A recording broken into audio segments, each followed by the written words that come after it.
लंका में श्री हनुमान जी महाराज अपने स्वामी जी का ऐसा प्रभाव बना के आए, राम जी का आग ऐसी छुबाई लंका में कि जब दोबारा अंगद जी ने बताया फिर राम जी को, बोले इनका तो बड़ा प्रताप है लंका में। राम जी बोले मतलब? अरे बोले हद हो गई।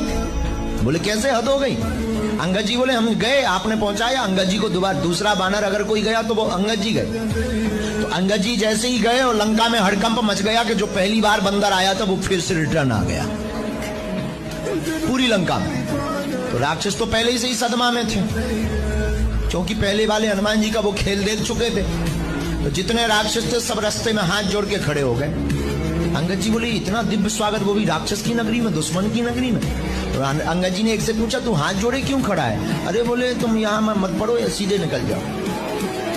अंगद जी बोले मतलब? तो राक्षस हाथ जोड़ के बोला हम तो समझ गए कि आप कौन हो, आपके स्वामी जी कौन हो, वो ही नहीं समझो 10 मूड वालों। लंका में श्री हनुमान जी महाराज अपने स्वामी जी का ऐसा प्रभाव बना के आए, राम जी का आग ऐसी छुबाई लंका में कि जब दोबारा अंगद जी ने बताया फिर राम जी को, बोले इनका तो बड़ा प्रताप है लंका में। राम जी बोले मतलब? अरे बोले हद हो गई। बोले कैसे हद हो गई? अंगद जी बोले हम गए, आपने पहुंचाया। अंगद जी को दोबारा दूसरा बानर अगर कोई गया तो वो अंगद जी गए। तो अंगद जी जैसे ही गए और लंका में हड़कंप मच गया कि जो पहली बार बंदर आया था वो फिर से रिटर्न आ गया पूरी लंका में। तो राक्षस तो पहले ही से ही सदमा में थे, क्योंकि पहले वाले हनुमान जी का वो खेल देख चुके थे।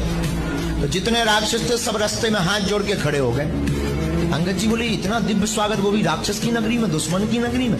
तो अंगद जी ने एक से पूछा तू हाथ जोड़े क्यों खड़ा है? अरे बोले तुम यहाँ मत पड़ो या सीधे निकल जाओ। अंगद जी बोले मतलब? तो राक्षस हाथ जोड़ के बोला हम तो समझ गए कि आप कौन हो, आपके स्वामी जी कौन हो, वो ही नहीं समझो 10 मूड वालों।